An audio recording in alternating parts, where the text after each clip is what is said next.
अब रुक कर लेते हैं पंजाब की खबरों की। तो सबसे पहले बात कर लेते हैं, मुख्यमंत्री भगवंत मान ने आज संगरूर में 508 इमरजेंसी रिस्पांस व्हीकल को हरी झंडी दिखाई है। मुख्यमंत्री ने कहा कि ये व्हीकल पंजाब के सभी जिलों में तैनात किए जाएंगे और 112 डायल करने पर तुरंत मदद के लिए पहुंचेंगे। उन्होंने बताया कि ये पहल जनता की सुरक्षा और आपातकालीन सेवाओं की दक्षता बढ़ाने के लिए शुरू की गई है। और क्या कुछ कहा, चलिए आपको सुनाते हैं।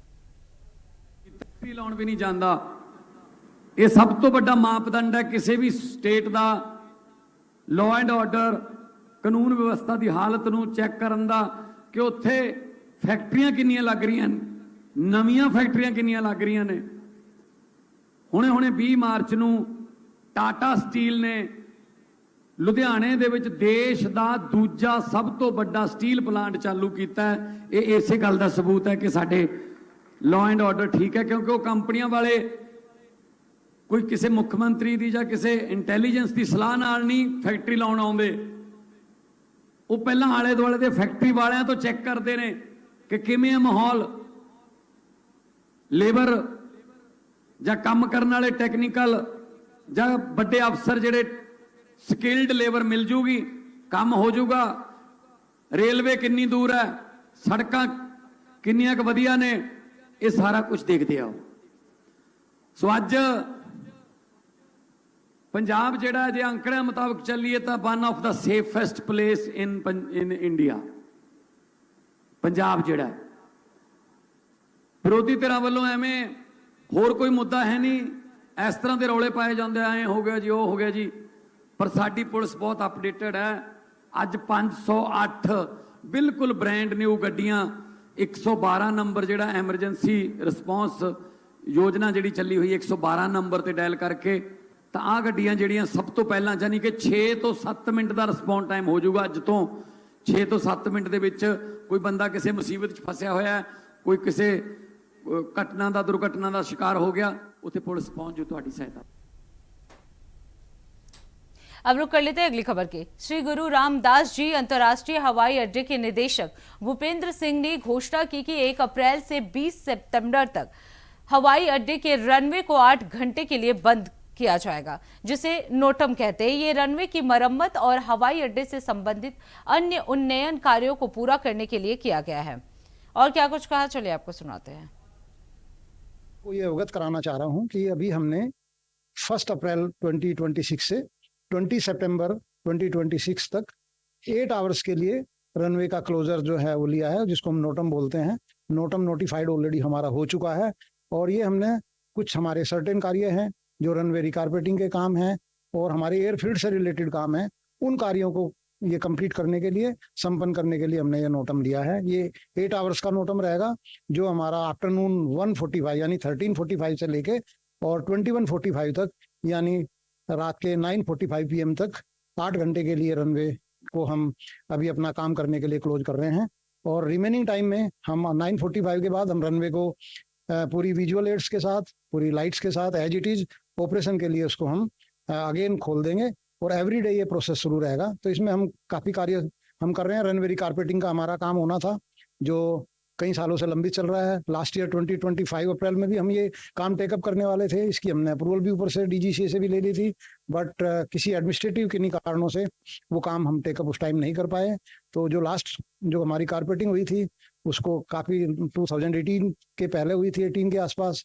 तो अभी रनवे की जो रिसरफेसिंग है, कारपेटिंग है, वो डिमांडिंग है और रनवे को हमको मेंटेन करना पड़ता है जो हमारे इकाओ के स्टैंडर्ड हैं उनके अकॉर्डिंग। तो इसलिए हम 2 लेयर्स जो हैं, हम अपने रनवे की जो 3658 मीटर लंबा रनवे है और जो 60 मीटर चौड़ाई है, हम उसको अपडेट करना चाह रहे हैं। और ये रनवे रिकारपेटिंग का काम हम इस नोटम पीरियड में, इस जो अभी हमारा समर शेड्यूल में जो हम टाइम लिए हैं, इसमें हम शुरू करेंगे। इसके साथ साथ भी हमारे और भी हम एसोसिएटेड वर्क कर रहे हैं एट ए टाइम, चूंकि एवरी डे या एवरी टाइम आप रनवे क्लोजर नहीं ले सकते, नोटम नहीं ले सकते। तो उसके अलावा हमारा रेसा का जो काम है दोनों एंड पे, 16 और 34 पे, जो दोनों एंड्स पे हम जो रनवे एंड सेफ्टी एरिया है उसको भी जो हमारे इंटरनेशनल सिविल एविएशन ऑर्गेनाइजेशन के मानक के अकॉर्डिंग उसको हम डेवलप कर रहे हैं। और हमारा जो ओवररन है दोनों तरफ, जो ओवरशूट और अंडरशूट किसी इवेंचुअलिटी अगर रिक्वायरमेंट होती है, उसको भी हम रनवे की रिकारपेटिंग के साथ साथ हम उसको रिकारपेटिंग कर रहे हैं। साइड्स में हमारी बेसिक स्ट्रिप जितनी हम रेज करेंगे उतनी उसको ग्रेडिंग होगा। इसके अलावा हमारा जो इलेक्ट्रिकल के काफ़ी काम्स हैं, जो हमारी लगभग 2000 एयरफील्ड जो ग्राउंड लाइटिंग्स हैं वो अभी नॉन एलईडी लाइट्स हैं, हेलोजन हैं, जिनको हम अभी एलईडी लाइट से हम उसको कन्वर्ट करना चाहते हैं। तो सारी लाइटें हमारी एलईडी में बदली जानी हैं, हम उनको चेंज करना चाहते हैं। उनकी एफिशिएंसी बढ़ेगी, फ्लक्स लेवल एफिशिएंट रहता है और पावर कंजम्पशन भी उसमें हमारा सेव होता है काफ़ी। अब रुक कर लेते हैं अगली खबर की। चंडीगढ़ में बीजेपी नेता फतेहजंग बाजवा ने आईपीएल टिकट वितरण विवाद पर अपनी प्रतिक्रिया दी है। बाजवा ने कहा कि टिकटों का समान और पारदर्शी वितरण होना चाहिए ताकि आम जनता तक पहुंच सुनिश्चित हो सके। उन्होंने कहा किसी भी राजनीतिक दबाव या विशेष प्रभाव का खेल में हस्तक्षेप नहीं होना चाहिए। देखिए, कांग्रेस पार्टी को सदा से ही टिकटें बेचने की एक आदत है, लेने बेचने की। तो पहले तो ये कांग्रेस अगर चीफ मिनिस्टर के लिए उसका अलग आपने सुना ही है, इनके अपने एक फॉर्मर एमएलए नवजोत कौर ने बोला भी 500 करोड़ का टैची हो तो चीफ मिनिस्टर बनेगा। तो पहले तो ये हर चीज़ के टिकट के ऊपर भी खर्चा होता है। अब इन्होंने एक नया सिलसिला शुरू कर दिया भी आईपीएल की अपने एमएलए को, ये जो एमएलएस के लिए इन्होंने बोला भाई हमें 3 टिकट्स हर एमएलए को दी जाए। अब बताइए एमएलए को क्या हक है, किस हक से आप बोल रहे हो भी 3 टिकट वो खुद नहीं देगा? इसका मतलब बेच के किसी को बेचेगा? हाँ, ये जो परंपरा है ये बिल्कुल गलत है। आप एक आम आदमी हैं, आपको लोगों ने चुन के भेजा है, तो आपका कोई मकसद नहीं भी इनको 3-3 टिकट दी जाए या ये बिल्कुल गलत बात है। हाँ, आईपीएल के ऊपर जो टीम है वो आपको एक पास देते हैं, आपको एक बॉक्स दे देते हैं भी आप अपने वीआईपी जो हैं वो समझ है भी हर जगह वो चीज़ अकोमोडेट करते हैं, पर इस तरह से 3-3 टिकट्स। अब रुक कर लेते हैं अगली खबर की। अकाली दल के वरिष्ठ नेता बादल ने आम आदमी पार्टी सरकार पर तीखा हमला बोला है। उन्होंने आरोप लगाया कि सरकार नकली इनकलाब के नाम पर जनता को गुमराह कर रही है और सरकारी खजाने का दुरुपयोग किया जा रहा है। बादल ने राज्य में बिगड़ती कानून व्यवस्था और नशीली दवाओं की समस्या को लेकर भी सरकार को घेरा। हमें बच्चे मेरे बारे शायद ना जानते होन, जिन्ने बुजुर्ग है सारे जानते हैं, किसी चीज की ना नहीं की। जैतो शहर में तुसी वड़ नहीं सकते सी, एडा माड़ा हाल सी। जैतो शहर में सारा कुछ ही, भावें सीवरेज है, भावें गलियां, भावें स्टेडियम है, भावें आ शेड है, जो कुछ भी बनया, कॉलेज इत्थे मैनूं याद है पंजाबी यूनिवर्सिटी का सेंटर, कंप्यूटर सेंटर, वीडियो दफ्तर है, कॉलेज भी सारे। मैं वही जरा कह रहे हैं ना थानू, अपने ना नवी पीढ़ी नूं शायद पता नहीं।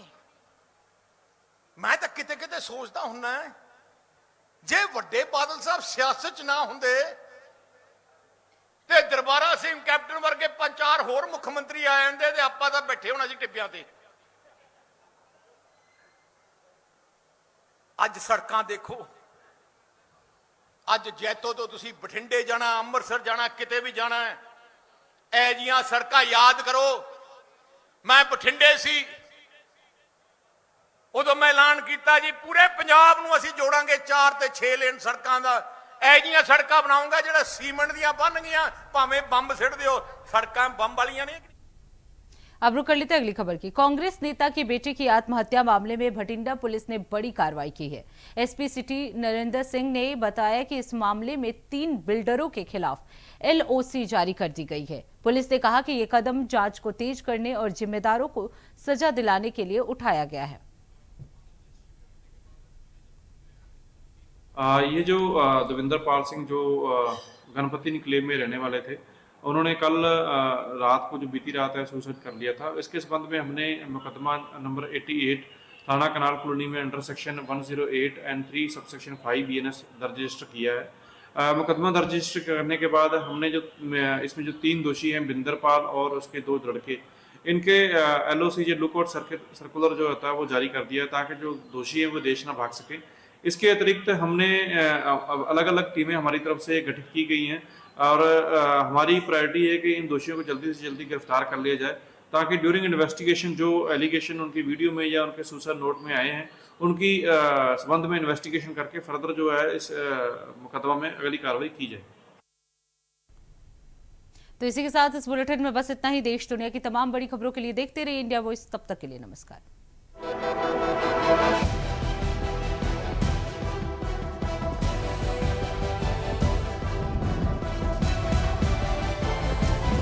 इंडिया वॉइस, आपकी सोच, आपकी आवाज।